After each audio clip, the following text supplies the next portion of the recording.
रहे थे, आपको उनकी नीयत पर शक होता है। बताइए, बात पूरी कीजिए फिर जवाब ले। देखिए, नियत पर इसलिए शक होता है क्योंकि जिस तरह से कैप्टन साहब बोल रहे हैं आजकल और जिस तरह से भारतीय जनता पार्टी के करीब जा रहे हैं, मैं ये कहूंगा कि उनकी ये राजनीतिक लाचारी नजर आ रही है। यानी वो अपनी एक सेक्युलर इमेज को भी परे छोड़ करके वो एक सांप्रदायिक पार्टी के साथ में गले मिलने के लिए तैयार है। यानी जिस पार्टी को सारी उम्र गलियाया है, जिस पार्टी की पॉलिसियां चाहे वो नोटबंदी हो, जीएसटी हो या फिर अर्थव्यवस्था जो चरमराई है, सर जलियांवाला बाग, जलियांवाला एक सेकंड, आप इसे व्यक्ति नहीं है। मैं तो यही कह रहा हूँ। आज तो आपने ये कह दिया, जब जलियांवाला बाग और ऐसे अनेकों मौके आए जब उन्होंने खुलकर सरकार की प्रशंसा की। सुनिए, ठीक है, आप ही से काउंटर क्वेश्चन है, आप ही जवाब दीजिएगा। सुनिए अंजना जी, मैंने कहा सेक्युलर इमेज को परे छोड़ करके, आप ही जवाब दीजिएगा। सेक्युलर इमेज को परे छोड़ करके जलियांवाला बाग परिसर में जब कंस्ट्रक्शन हुआ तब आप लोगों की तरफ से निंदा हुई, उन्होंने मुख्यमंत्री रहते हुए प्रशंसा की। अनेकों ऐसे मौके आए जब उन्होंने बीजेपी और बीजेपी की प्रशंसा की, तो सांप्रदायिक थे वो उस वक्त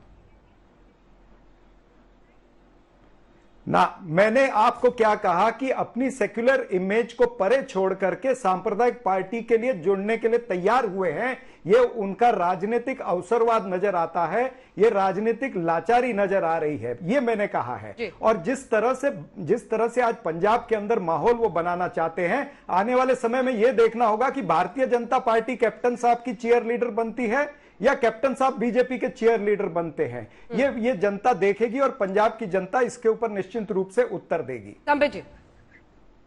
देखिए, पहले तो मैं रिक्वेस्ट करूंगा कि ये सांप्रदायिक वर्ड का इस्तेमाल ना करिए किसी और के लिए।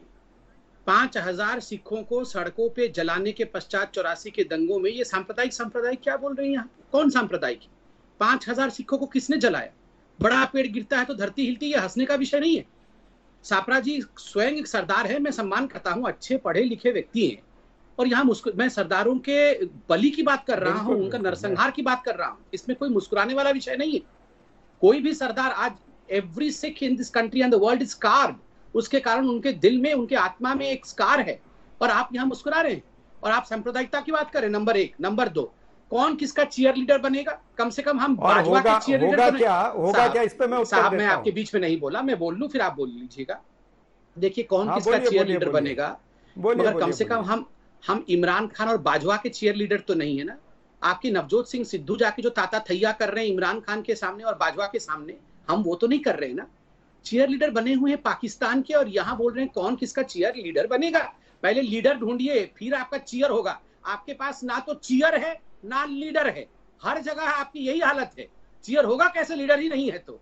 तीसरी बात और बहुत महत्वपूर्ण बात, अंजना जी, अभी आपने सुना ना, सापरा जी ने कहा, अब मैं उत्तर दीजिएगा, वो पूरा कर ले, मैं आपसे जवाब लूंगी। सापरा साहब फौरन आऊं। धैर्य रखिए। देखिए, सापरा जी ने कहा कि कैप्टन साहब बीजेपी के नजदीक चले जाएंगे, इससे पंजाब के किसान नाराज हो जाएंगे क्योंकि वो बीजेपी को नहीं चाहते। तो दरअसल किसानों का मुद्दा महत्वपूर्ण नहीं है, इन लोगों की राजनीति महत्वपूर्ण है। क्योंकि पहले से ही इन्होंने अपने मन में आंक रखा है कि बीजेपी की नजदीकी अच्छी नहीं है, किसान को बीजेपी से बात नहीं करना है, बीजेपी की नजदीक होने से किसान नाराज हो जाएगा। तो ये राजनीति हो रही है या समझौता हो रहा है? कम से कम कोई समझौता करने की कोशिश कर रहा है ना। यहाँ इनमें से बैठे कोई भी व्यक्ति समझौता नहीं चाहता है। किस प्रकार आग में और घी डाला जाए ताकि राजनीतिक आग लगी रहे और इनको पॉलिटिकल बेनिफिट हो, यही इनका एकमात्र ध्येय है। और कैप्टन साहब ने उसका उत्तर देने की कोशिश की है। सापरा साहब, देखिए, आग में घी डालने का काम तो भारतीय जनता पार्टी के तमाम सारे नेता करते रहे हैं। नहीं, आग में घी डालने की बात से शुरुआत करता हूं कि अजय कुमार मिश्रा ने क्या घी डाला है वो सारी दुनिया ने देखा, किस तरह से लखीमपुर की घटना हुई है।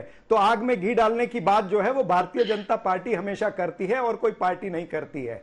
जिस तरह से हम देख रहे हैं कि इस शो के ऊपर भी संबित पात्रा किस तरह से कवर फायर देने का काम कर रहे हैं, उसी तरह का कवर फायर ये कैप्टन अमरिंदर सिंह से पंजाब में एक्सपेक्ट करते हैं। अरे भारतीय जनता पार्टी इतनी आवाज कर रहे हो, पंजाब में आप न 3 में हो न 13 में, मात्र 2 सीटें आपकी चुन करके आई है। अब कैप्टन अमरिंदर सिंह को अपना लॉन्च पैड बना करके पंजाब में अपना जहाज उड़ाना चाहते हो। ये पंजाब की जनता बहुत इंटेलिजेंट है, ये आपके चक्कर में आने नहीं वाली है। वहां पर सांप्रदायिकता भी काम में नहीं आने वाली है।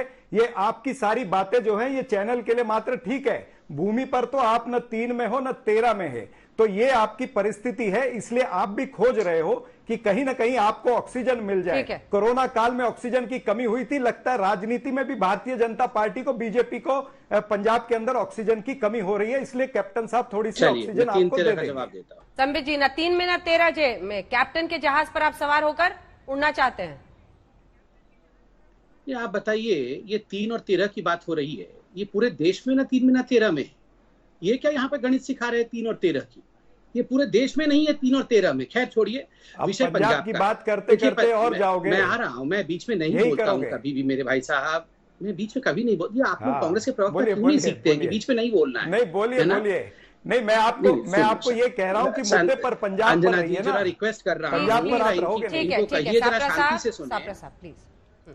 अब मैं पंजाब में आता हूँ, जहां इनको लगता था कि ये बड़े 36 में हैं। हम तो 3-13 में नहीं है, ये 36 में थे। देखिए, पंजाब में हम हमेशा से छोटी पार्टी थे। हम इससे पहले भी अकाली के साथ अलायंस में थे, जिसको हम छोटे भाई थे। अभी भी हम बहुत बड़े रूप में उभरे नहीं है, मगर हम बड़े रूप में उभरेंगे। क्यों नहीं उभरेंगे? जरूर उभरेंगे। अच्छा काम किया है।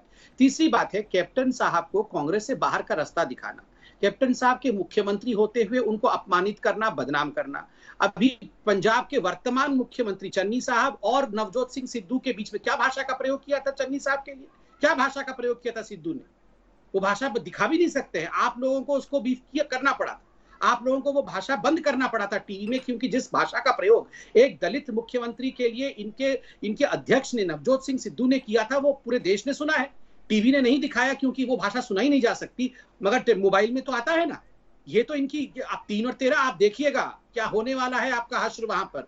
आपने सरदारों के साथ, और वह भी कैप्टन अमरिंदर सिंह के साथ जो जुल्म किया है, और आपने कहा किसानों को हमने गाली दे दी, मवाली कह दिया, अमुक कह दिया, वो कह दिया, ये कह दिया। आपने बताइए, पहला जो शब्द था कि किसान जो है पंजाब का वो खालिस्तानी है, किसने कहा था? किसने कहा था?